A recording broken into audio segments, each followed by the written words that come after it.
पौना हरि बाबा जी ने अपने सारे ते अपार बख्शिश की है, जो अपने चरण कमलों नाल जुड़न का इस भागा समा अमृत वेला सानू बख्शे है।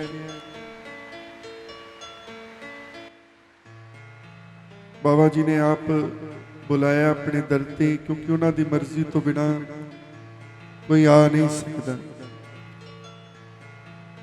ਆਪਾਂ ਸਾਰੇ ਅੱਜ ਸੰਗਰਾਂਦ ਦੇ ਮੌਕੇ ਤੇ ਇਕੱਠੇ ਹੋਏ ਆ।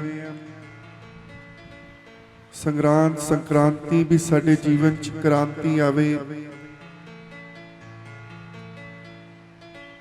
ਇਸ ਦਿਨ ਕਹਿੰਦੇ ਸਾਰੀ ਜਿਹੜਾ ਆਪਣਾ ਸੂਰਜ ਹੈ ਉਹ ਦਿਸ਼ਾ ਬਦਲਦਾ ਹੈ ਤੇ ਉਹਨੂੰ ਕਹਿੰਦੇ ਜੀ ਸੰਗਰਾਂਦ ਹੈ। चलो ये भूगोलिक घटना है ते महाराज कहते तेरा रोज का जीना ही क्रांति होनी चाहिए, तेरे जीवन च उत्साह होना चाहिए। हमेशा तू खुश रवे, हमेशा आगे वधन की सोचे,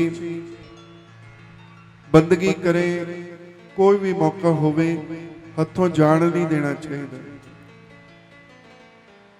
बंदगी करने का सानू कोई भी मौका मिले वो छड्डना नहीं चाहिए, जुड़ जाना चाहिए बाबा जी के चरणों नाल, अपने सतगुरां के चरणों के नाल। ते अज जिहड़ा महीना चढ़िया वो है जेठ का महीना। जेठ के महीने का मतलब हुंदा, जेठ का मतलब वड्डा। वड्डा कौन है जी? वड्डे ने साडे बाबा जी, साडे सतगुरु जी। ते जेठ दे नाल जिहड़ा सब तो वड्डा है उहदे नाल जुड़िया जावे। जिहड़ा जुड़ जाता है वह आनंद च रहिंदा है। दुनिया ठीक है झुकदी है, पर कहंदे सब तो जिहड़ा वड्डा उहदे अगे झुको सारे, उहदे नाल जुड़ो सारे। जिहड़ा जुड़ जाता है बाबा जी उहनूं गुणां नाल भर दिंदे, उन्होंने गुण बख्शिश करते ने, उन्होंने गल नाल लाउंदे ने अपने। इस महीने विच कहंदे गर्मी ज्यादा हुंदी है, गर्मी अपने पूरे शिखर ते पहुंच जाती है। कई तो पेड़ पौधे सड़ भी जाते हैं, पर जिन्हां पेड़ां दीयां जड़ां गहरियां हुंदियां ने, जमीन च गहरियां जड़ां हुंदियां, वो पानी खिंचते रहंदे हैं धरती चों ते सड़न तो बचे रहंदे।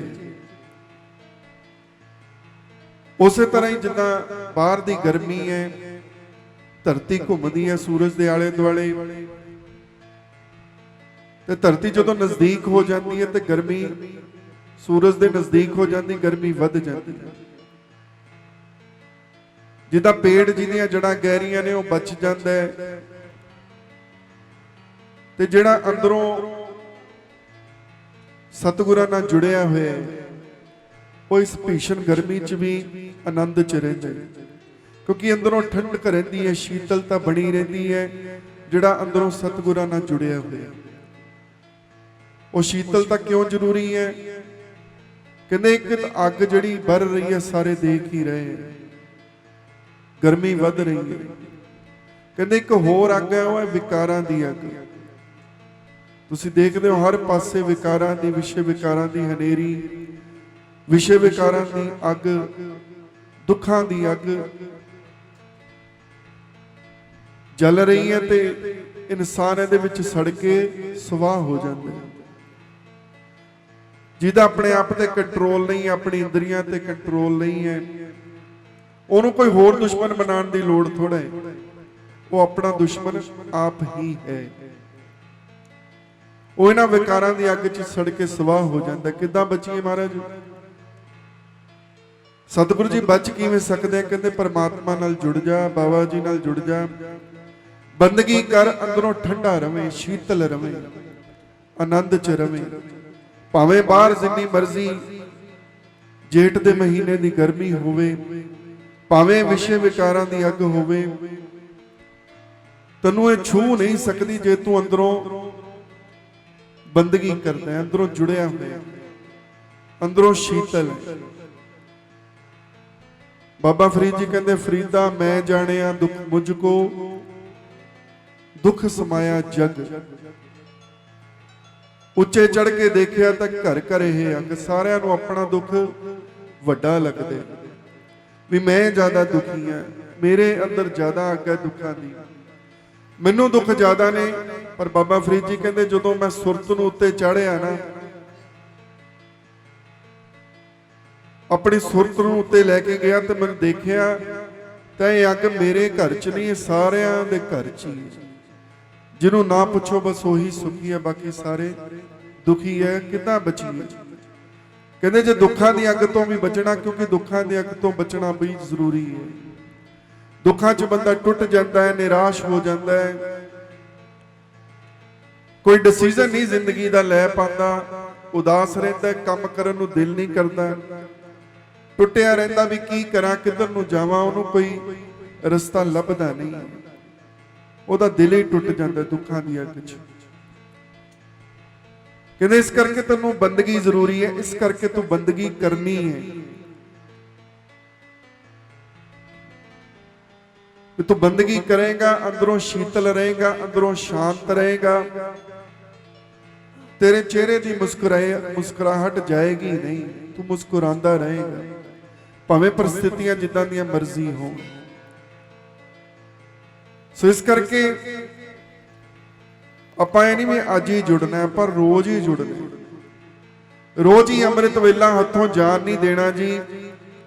ਜੇ ਅਸੀਂ ਸੁਖੀ ਰਹਿਣਾ ਚਾਹੁੰਦੇ ਹਾਂ, ਸ਼ੀਤਲ ਰਹਿਣਾ ਚਾਹੁੰਦੇ ਹਾਂ, ਕਿਉਂਕਿ ਸ਼ਾਂਤ ਹੋਣਾ ਬਹੁਤ ਜ਼ਰੂਰੀ ਹੈ। ਜਿਹੜਾ ਬੰਦਾ ਬੇਚੈਨ ਹੈ, ਅੰਦਰੋਂ ਦੁਖੀ ਹੈ, ਉਹ ਕਦੇ ਡਿਸੀਜਨ ਵੀ ਸਹੀ ਜ਼ਿੰਦਗੀ ਦਾ ਲੈ ਨਹੀਂ ਸਕਦਾ। ਜੇ ਸਹੀ ਫੈਸਲੇ ਲਵਾਂਗੇ, ਅੱਜ ਅਸੀਂ ਜੋ ਹਾਂ, ਅਸੀਂ ਜਿਹੜੇ ਪਹਿਲਾਂ ਫੈਸਲੇ ਲਏ ਸੀ, ਭਾਵੇਂ ਦੁਖੀ ਆ ਭਾਵੇਂ ਸੁਖੀ ਆ, ਉਹਦਾ ਕਾਰਨ ਸਾਡੀ ਜ਼ਿੰਦਗੀ ਦੇ ਡਿਸੀਜਨ ਹੈ, ਸਾਡੇ ਫੈਸਲੇ। ਜਿਹਨੇ ਫੈਸਲਾ ਗਲਤ ਲਿਆ ਉਹ ਅੱਜ ਦੁਖੀ ਹੈ, ਜਿਹਨੇ ਜ਼ਿੰਦਗੀ ਦਾ ਫੈਸਲਾ ਸਹੀ ਲਿਆ ਉਹ ਸੁਖੀ ਹੈ। ਤੇ ਫੈਸਲਾ ਸਹੀ ਤਾਂ ਹੀ ਲੈ ਸਕਦੇ ਜੇ ਅੰਦਰੋਂ ਸ਼ਾਂਤ ਹੋਈ, ਸਾਡੀ ਸੁਰਤ ਸਤਿਗੁਰ ਦੇ ਚਰਨਾਂ ਨਾਲ ਜੁੜੀ ਹੋਵੇ, ਸਤਿਗੁਰਾਂ ਦਾ ਇੱਕ ਇੱਕ ਸ਼ਬਦ ਧਿਆਨ ਨਾਲ ਸੁਣਿਆ ਹੋਵੇ, ਸਤਸੰਗ 'ਚ ਮਨ ਕਰਕੇ ਬੈਠੇ ਹੋਈਏ, ਨਾਮ ਦਾ ਰਸ ਮਾਣਿਆ ਹੋਵੇ, ਫਿਰ ਬੰਦਾ ਜ਼ਿੰਦਗੀ 'ਚ ਸ਼ਾਂਤ ਰਹਿੰਦਾ। ਤੇ ਸ਼ਾਂਤ ਬੰਦਾ ਡਿਸੀਜਨ ਸਹੀ ਲੈਂਦਾ। ਗੁੱਸੇ 'ਚ ਬੰਦਾ ਡਿਸੀਜਨ ਲੈਂਦਾ ਹੈ, ਉਹ ਹਮੇਸ਼ਾ ਗਲਤ ਹੁੰਦਾ ਹੈ, ਗਲਤ ਸਾਬਤ ਹੁੰਦਾ ਹੈ। ਇਸ ਕਰਕੇ ਜ਼ਰੂਰੀ ਹੈ ਜੀ ਅਸੀਂ ਆਪਣੇ ਮਨ ਨੂੰ ਸ਼ਾਂਤ ਰੱਖੀਏ, ਸ਼ੀਤਲ ਰੱਖੀਏ, ਰੋਜ਼ ਬੰਦਗੀ ਕਰੀਏ, ਰੋਜ਼ ਜੁੜੀਏ। ਮੋਬਾਈਲ ਵੀ ਦੇਖਦੇ ਹੋ, ਰੋਜ਼ ਚਾਰਜ ਕਰਨਾ ਪੈਂਦਾ ਹੈ। ਉਸੇ ਤਰ੍ਹਾਂ ਆਪਣੇ ਮਨ ਨੂੰ ਵੀ ਰੋਜ਼ ਚੰਗੇ ਚੰਗੇ ਵਿਚਾਰਾਂ ਦੇ ਨਾਲ, ਚੰਗੀ ਚੰਗੀ ਸੋਚ ਦੇ ਨਾਲ, ਬੰਦਗੀ ਦੇ ਨਾਲ ਇਹਨੂੰ ਆਬਾਦ ਰੱਖਣਾ ਪੈਂਦਾ, ਚਾਰਜ ਕਰਨਾ ਪੈਂਦਾ। ਸੋ ਇਸ ਕਰਕੇ ਨਾਮ ਜਪਣ ਦਾ ਮੌਕਾ ਅੰਮ੍ਰਿਤ ਵੇਲਾ ਤੱਕ ਖਾਸ ਕਰਕੇ ਨਾ ਛੱਡਿਆ ਕਰੋ।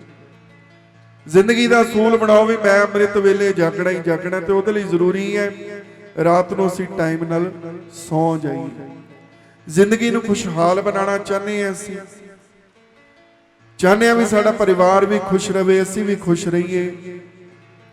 ਤੇ ਪਰਿਵਾਰ ਨੂੰ ਤਾਂ ਹੀ ਖੁਸ਼ ਰੱਖਾਂਗੇ ਜੇ ਆਪ ਖੁਸ਼ ਰਵਾਂਗੇ। ਤੇ ਖੁਸ਼ ਰਹਿਣ ਦਾ ਹੀ ਤਰੀਕਾ ਵੀ ਅਸੀਂ ਸਤਿਗੁਰਾਂ ਦੇ ਅਸੂਲਾਂ ਤੋਂ ਬਾਹਰ ਨਾ ਹੋਈਏ, ਇਹ ਅੰਮ੍ਰਿਤ ਵੇਲਾ ਨਾ ਛੱਡੀਏ, ਸਾਰੇ ਜੁੜੀਏ, ਬੰਦਗੀ ਕਰੀਏ, ਨਾਮ ਜਪੀਏ। ਬਾਬਾ ਜੀ ਕਿਰਪਾ ਕਰਨ, ਇਹੀ ਅਰਦਾਸ ਕਰੋ ਸਾਰੇ ਵੀ, ਬਾਬਾ ਜੀ ਕਿਰਪਾ ਕਰੋ ਜਿੱਦਾਂ ਅੱਜ ਉੱਠੇ ਨਾ ਇਦਾਂ ਹੀ ਰੋਜ਼ ਉੱਠੀਏ, ਰੋਜ਼ ਤੁਹਾਡੇ ਨਾਲ ਜੁੜਦੇ ਰਹੀਏ, ਰੋਜ਼ ਆਨੰਦ ਮਾਣਦੇ ਰਹੀਏ, ਰੋਜ਼ ਤੁਹਾਡੀ ਆਰਤੀ ਕਰੀਏ, ਤੁਹਾਡਾ ਰੋਜ਼ ਚਲੀਸਾ ਕਰੀਏ। ਬਾਬਾ ਜੀ ਸਾਨੂੰ ਬਲ ਬਖਸ਼ੋ, ਤੇ ਸਾਨੂੰ ਪਤਾ ਹੈ ਜੇ ਤੁਹਾਡੇ ਨਾਲ ਜੁੜੇ ਰਵਾਂਗੇ ਤੇ ਹਰੇ ਭਰੇ ਰਵਾਂਗੇ। ਪੇੜ ਨੂੰ ਪਾਣੀ ਮਿਲਦਾ ਰਵੇ ਨਾ ਤੇ ਉਹ ਹਰਾ ਭਰਿਆ ਰਹਿੰਦਾ ਹੈ। ਜੇ ਜੜਾਂ ਉਹਦੀਆਂ ਜੜੋਂ ਕੱਟ ਦਈਏ ਜਿਹੜੇ ਪੇੜ ਨੂੰ, ਤੇ ਉਹ ਸੁੱਕ ਜਾਂਦਾ ਹੈ। ਤੇ ਸਾਡੀਆਂ ਜੜਾਂ ਸਤਿਗੁਰ ਜੀ ਨਾਲ ਜੁੜੀਆਂ ਰਹਿਣ, ਇਹਨਾਂ ਦੇ ਨਾਲ ਜੁੜੇ ਰਹੀਏ, ਲੱਗੇ ਰਹੀਏ, ਤਾਂ ਜੀਵਨ 'ਚ ਆਨੰਦ ਬਣਿਆ ਰਹੇਗਾ, ਖੁਸ਼ੀ ਬਣੇ ਰਹੇਗੀ। ਸੋ ਇਸ ਕਰਕੇ ਨਾਮ ਜਪਣਾ ਬਹੁਤ ਜ਼ਰੂਰੀ ਹੈ, ਬਹੁਤ ਜ਼ਿਆਦਾ ਜ਼ਰੂਰੀ ਹੈ, ਕਿਉਂਕਿ ਦੁੱਖਾਂ ਦੀ ਹਨੇਰੀ ਚੱਲਦੀ ਹੈ, ਦੁੱਖਾਂ 'ਚ ਸੜ ਰਹੇ ਨੇ ਲੋਕ, ਵਿਕਾਰਾਂ ਦੀ ਅੱਗ 'ਚ ਸੜ ਰਹੇ ਨੇ। ਤੋਂ ਬਚਣ ਦਾ ਇਹੀ ਤਰੀਕਾ ਹੈ ਵੀ ਅੰਮ੍ਰਿਤ ਵੇਲਾ ਹੱਥੋਂ ਖੁੰਝਣ ਨਾ ਦਈਏ, ਨਾਮ ਜਪਦੇ ਰਹੀਏ।